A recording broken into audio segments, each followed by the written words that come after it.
இவங்களுக்கு வந்து பண வரவு வரும், அதுக்கேற்ற மாதிரி செலவும் ஜாஸ்தியாக இருக்கும். ஏன்னாக்கா 12ல் வந்து ராகு பகவான் இருக்கார்.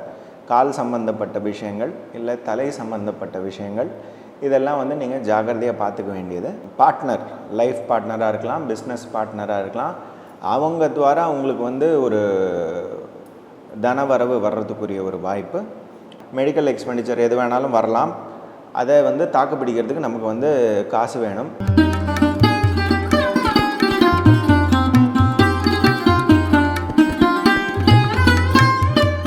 வணக்கம், நான் ரமணன், அஸ்ட்ராலஜர் பேசுகிறேன். பிவைகே யோகா அண்ட் அஸ்ட்ராலஜி சென்டர்லேருந்து. Welcome to astro Gyana channel. இப்போ வந்து ராசி பலன் பார்த்துட்ருக்கோம். இப்போ வந்து மேஷ ராசியினுடைய பலனை பார்ப்போம் இந்த குரோதி வருஷத்துக்கு.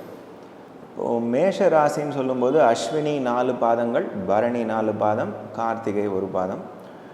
மேஷம் அப்படின்னு சொல்கிறது வந்து தலைமைக்குரிய ஒரு ராசி. இவங்க வந்து எப்படின்னாக்கா ராஜாவுக்கு நெக்ஸ்ட் லெவலில் இருக்கக்கூடிய சப்போர்ட் சிஸ்டம், மந்திரி அப்படின்னு சொல்லக்கூடிய இவங்க இருக்கிறாங்க. எல்லா பெரிய பெரிய பொசிஷனில் இருக்கக்கூடியவங்களுக்கும் சப்போர்ட் பண்ணக்கூடிய மெயினான ஆட்கள் வந்து மேஷமாக தான் இருக்கலாம். அதே மாதிரி இவங்களுக்கு வந்து எல்லா விஷயமும் தெரியும். இவங்களோட கைடன்ஸ்னால் எல்லாரும் வந்து வளர்ச்சி அடையக்கூடிய ஒரு வாய்ப்பு வாழ்க்கையில் எல்லாருக்கும் கிடைக்கும். கடும் உழைப்பாளிகள். அதே மாதிரி இவங்க வந்து மெடிக்கல் ஃபீல்டில், அட்மினிஸ்ட்ரேட்டிவ் ஃபீல்டில், இதில் எல்லாத்துலேயும் வந்து டாப் லெவலில் இருக்கக்கூடிய ஒரு ஆட்களாக இருக்கலாம். ஏப்ரல் 13 அப்புறமா நமக்கு வருஷப்பிறப்பு பிறக்கிறது.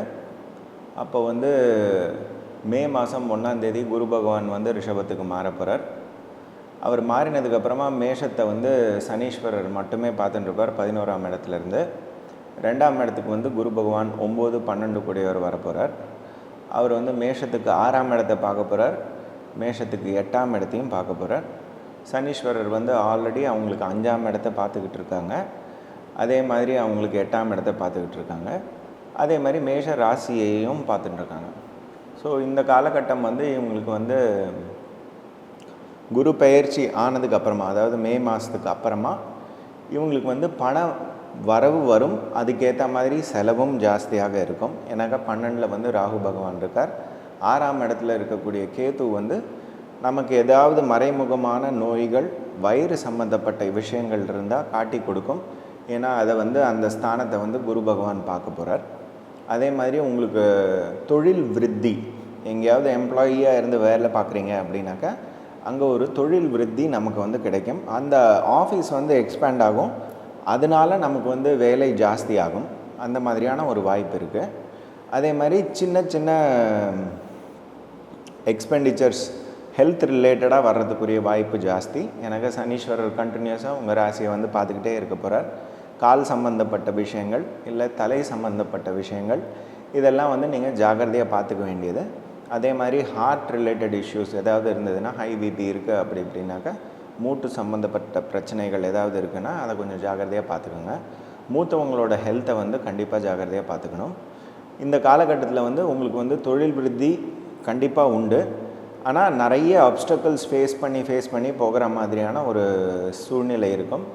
உங்கள் பார்ட்னர், லைஃப் பார்ட்னராக இருக்கலாம், பிஸ்னஸ் பார்ட்னராக இருக்கலாம், அவங்க துவாரா உங்களுக்கு வந்து ஒரு தனவரவு வர்றதுக்குரிய ஒரு வாய்ப்பு. மறைமுகமான எதிர்ப்புகள் எது இருந்தாலும் அதை வந்து காட்டி கொடுக்கக்கூடிய ஒரு காலகட்டம். இது வந்து இந்த வருஷம் வந்து நல்லாவே இருக்கும் உங்களுக்கு.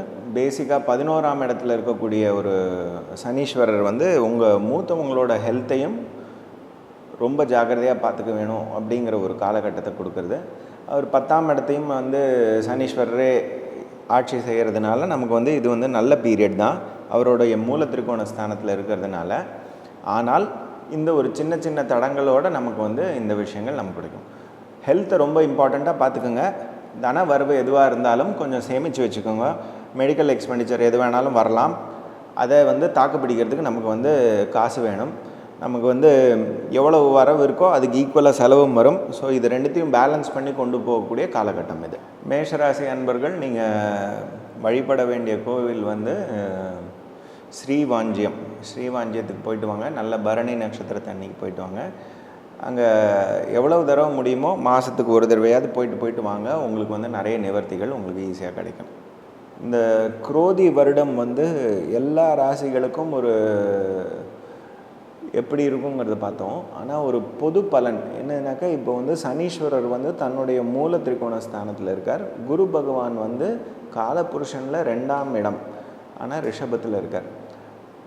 காலபுருஷனுக்கு 12ல் வந்து ராகு இருக்கார், 6ஆம் இடத்துல வந்து கேது இருக்கார். இது வந்து எல்லா ராசிகளுக்கும் பொருந்தும். ஸோ எந்த ராசியில் பிறந்திருந்தாலும் இது வந்து ஒரு உலக நியதிக்கு உரிய ஒரு பலனாக இருக்கும். ஸோ 11ஆம் இடத்துல இருக்கக்கூடிய சனீஸ்வரர் வந்து என்ன சொல்கிறாருனாக்கா, உங்களுடைய மூத்தவர்கள் யாராக இருந்தாலும் சரி அவங்களோட ஹெல்த் சிஸ்டமை பார்த்துக்கணும். அதே மாதிரி உங்களுக்கு வரக்கூடிய லாபங்களை வந்து ஒழுங்காக சேமித்து வச்சுக்கணும். இப்படிங்கிறது வந்து ஒரு இம்பார்ட்டண்ட்டான நோட். அதே மாதிரி ராசிக்கு 12ஆம் இடத்துல இருக்கக்கூடிய ராகு வந்து என்ன சொல்கிறாருனாக்கா, உங்களுடைய செலவு எக்ஸ்பெண்டிச்சர் டுவர்ட்ஸ் ஒரு பாசிட்டிவான லைனில் நீங்கள் வந்து கொண்டு போகணும். அதே மாதிரி நீங்கள் வந்து ட்ராவல் பண்ணுறீங்க, இது பண்ணுறீங்க, அது பண்ணுறீங்கனாக்கா அதில் வந்து ஜாகிரதையாக இருக்கணும். அதாவது போகஸ்தானத்தில் வந்து ராகு இருக்கார். ராகு போகஸ்தானத்தில் இருக்கும்பொழுது அவர் வந்து அதை எக்ஸ்பேண்ட் பண்ணி விடக்கூடிய ஒரு வாய்ப்பு இருக்குது கண்ணாப்பின்னான்ட்டு.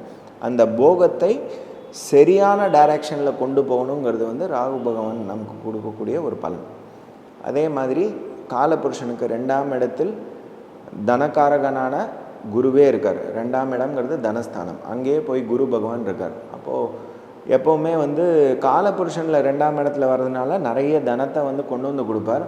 ஆனால் அந்த தனத்தை சேமித்து வைக்கக்கூடிய ஒரு காலகட்டம், அதை வந்து நம்ம வந்து ஜாகிரதையாக வச்சுக்கணும். அப்படிங்கிறது ரொம்ப இம்பார்ட்டண்ட்டான விஷயம். ஜென்ரலாக என்ன சொல்லுவோம்னாக்கா ஜோசியத்தில் வந்து தனகாரகன் தனஸ்தானத்தில் வந்தால் தனநாசம் அப்படின்னு சொல்கிறது. ஸோ தனநாசம் சொல்கிறது வந்து உங்களுடைய எக்ஸ்பெண்டிச்சரில் தான் இருக்குது. நீங்கள் எப்படி அதை வந்து செலவழிக்க போகிறீங்கன்னு, காசு வந்ததுன்னு டம்மாலும் செலவழிச்சிட்டிங்கன்னா எல்லாம் போயிடும்.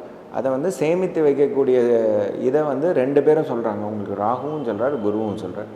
இது வந்து இம்பார்ட்டண்ட்டான விஷயம். காலபுருஷனுக்கு 6ஆம் இடத்துல வந்து கேது பகவான் இருக்கார். 6ஆம் இடம்ங்கிறது வந்து வயிற்று ஸ்தானம். அந்த வயிற்று ஸ்தானத்தில் வந்து ஒரு சர்ப்பகிரகம் போய் உட்காந்துட்டு இருக்கிறதுனால ஒரு ரகசியமான ஒரு பிரச்சனை அங்கே இருக்குது. அதை நீங்கள் ஸ்கேன் பண்ணி பார்த்தாலோ லேப் டெஸ்ட் பண்ணி பார்த்தாலோ ஒழுங்காக தெரியாது. இப்போ குரு பகவானுடைய பார்வை மே 1ஆம் தேதிக்கு அப்புறமா அங்கே வரும்பொழுது அது என்ன விஷயங்கிறது தெரிய வரும். வயிற்று பிரச்சனை எது இருந்தாலும் அதை வந்து பார்த்து நீங்கள் வந்து நீக்குங்க. அதே மாதிரி 6ஆம் இடம் சொல்லும்பொழுது எதிர்ப்பு, வம்பு, வழக்கு, அதே மாதிரி லோன், ருணம், இந்த 4 விஷயங்களையும் நீங்கள் வந்து பார்த்துக்கணும். இதை வந்து ஒழுங்காக பார்த்துக்கிட்டிங்கனாக்கா இந்த வருஷம் வந்து ஸ்மூத்தாக இருக்கும். ஸோ இப்போது இந்த பலன்கள் எல்லாமே வந்து சந்திரன் இருக்கக்கூடிய ஒரு ஸ்தானத்தை வச்சு நம்ம வந்து ஒரு பொது பலனாக சொல்கிறோம். உங்களுக்கு ஒருத்தருக்கும் இந்த பலன்கள் மாறும். ஏன்னாக்கா உங்களுடைய கிரகச்சாரம் வந்து வெவ்வேறு மாதிரி இருக்கும். உங்கள் ஜாதகத்தில் உங்கள் லக்னம் வேறையாக இருக்கும். வெறும் ஒரு ஜாதகத்தில் சந்திரன் இங்கே இருந்தால் எப்படி அப்படிங்கிறத வச்சு மட்டும்தான் இந்த பலன் சொல்லியிருக்கோம். உங்களுக்கு இதோட டீட்டெயில் இது வேணும்னாக்கா வந்து கன்சல்ட் பண்ணிக்கோங்க. உங்களோட ஜாதகத்தை கொடுங்க, பார்த்து சொல்லலாம். ரைட், நன்றி.